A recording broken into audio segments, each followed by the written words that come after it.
next we can see the derivation of Poynting theorem.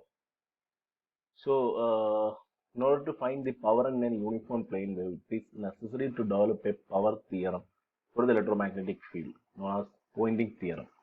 It was originally postulated in 1884 by an English physicist, John H. Poynting. So let us begin with Maxwell's equation. We know that del cross H is equal to J plus dou D by dou T, and J is the conduction current and D is the displacement current. And del cross H is equal to J plus dou by dou T, the Maxwell's equation from Ampere's circuit law. Dot each side of the equation with E, so that E dot del cross H is equal to J dot E plus E dot dou D by dou T. So we make use of the vector identity that we have studied in the studied in Cartesian coordinate system. That is del cross A. Here we have del cross E cross H. So the vector identity is del cross E cross H is equal to minus E dot del cross H plus H dot del cross E. That is minus E dot del cross H plus H dot del cross E. Thus, H dot del cross E minus del dot E cross H is equal to J dot E plus E dot dou D by dou T. So you can substitute E dot del cross H will be is equal to H dot del cross E minus del dot E cross H. So you can substitute this equation in here. That is E dot del cross H will be is equal to H dot del cross E minus del dot E cross H, which is equal to J dot E plus E dot dou D by dou T. But we know that del cross E is equal to minus dou B by dou T. That is Maxwell's equation from Faraday's law. Therefore, minus H dot dou B by dou T minus del dot E cross H is equal to J dot E plus E dot dou D by dou T. Instead of del cross E, you can substitute dou B by dou T minus dou B by dou T. Or minus del dot E cross H will be is equal to J dot E plus epsilon E into dou E by dou T. That is D is equal to epsilon E. We know that D is equal to epsilon E. You can take epsilon outside because it is constant. Epsilon E into dou E by dou T plus mu H into dou H by dou T. Since D is equal to epsilon E and B is equal to mu H.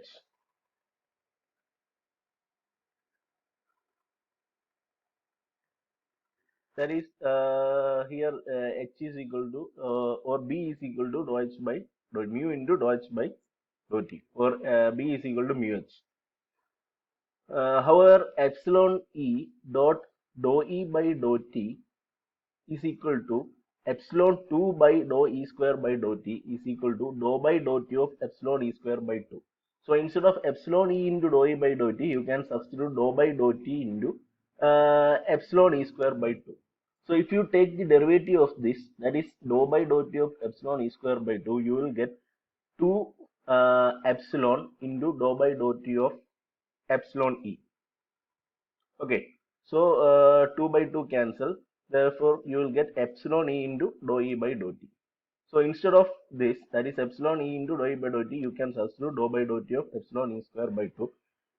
Once more, I will say that is if you take the derivative of this, that is dou by dou T of epsilon E square by 2, you will get 2 epsilon E into dou by dou T of E by 2. 2 is already here, and 2 and 2 cancel. You will get dou by dou T of E, that is epsilon E into dou by dou T of E. So instead of this equation, you can substitute this. Like the similar way, mu H into dou H by dou T is equal to dou by dou T of mu H square by 2. Therefore, the equation can be rewritten as minus del dot E cross H is equal to J dot E plus dou by dou T of epsilon E square by 2 plus mu H square by 2. Finally, we integrate throughout a volume. That is, if we take the volume integral, now the equation becomes minus volume integral del dot E cross H dV is equal to volume integral J dot E dV plus dou by dou T of volume integral epsilon E square by 2 plus mu H square by 2, and apply divergence theorem to obtain minus integral surface integral E cross H df.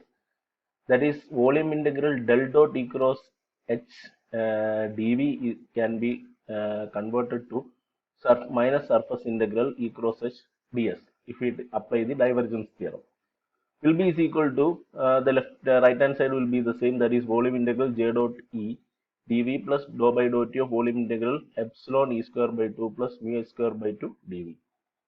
So the thing is that if we assume that there is no source within the volume, then the first integral on the right is the total but instantaneous ohmic power developed within the volume.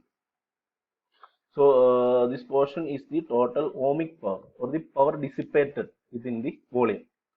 So if the sources are present within the volume, then the result of integrating over the volume of the sources will be positive if the power is being delivered to the source, but it will be negative if power is being delivered by the source.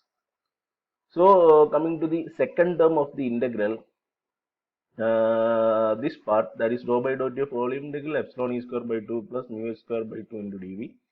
The total energy stored in electric and magnetic field and the partial derivative with respect to time cause this term to be the time rate of increase of energy stored within this volume, or the instantaneous power going to increase the stored energy within this volume. It is the total energy stored in the electric and magnetic field, or the instantaneous power going to increase the stored energy within the volume. So the sum of expressions on the right will be therefore the total power flowing into the volume. So sum of this expression, these two expressions, will be the total power flowing into this volume, and the total power flowing out of the volume is surface integral E cross H ds. So the sum of expression on the right, so the sum of all these will be the total power flowing into this volume, and this part is the total power flowing out of the volume, that is surface integral E cross H ds, where the integral is over the closed surface surrounding the volume. The cross product E cross H is known as the Poynting vector. For the Poynting vector can be represented by P, or P is equal to E cross H, which is known as the Poynting vector. P is equal to E cross H, which is interpreted as an instantaneous power density measured in watts per square meter. So it's the instantaneous power density which is measured in watts per square meter. So the Poynting theorem states that the vector product of field intensity E and H at any point is a measure of the rate of energy flow per unit area at that point. So the Poynting theorem states that the vector product of the field intensity E and H at any point is a measure of the rate of energy flow per unit area at that point. The direction of power flow is perpendicular to E and H. Thank you.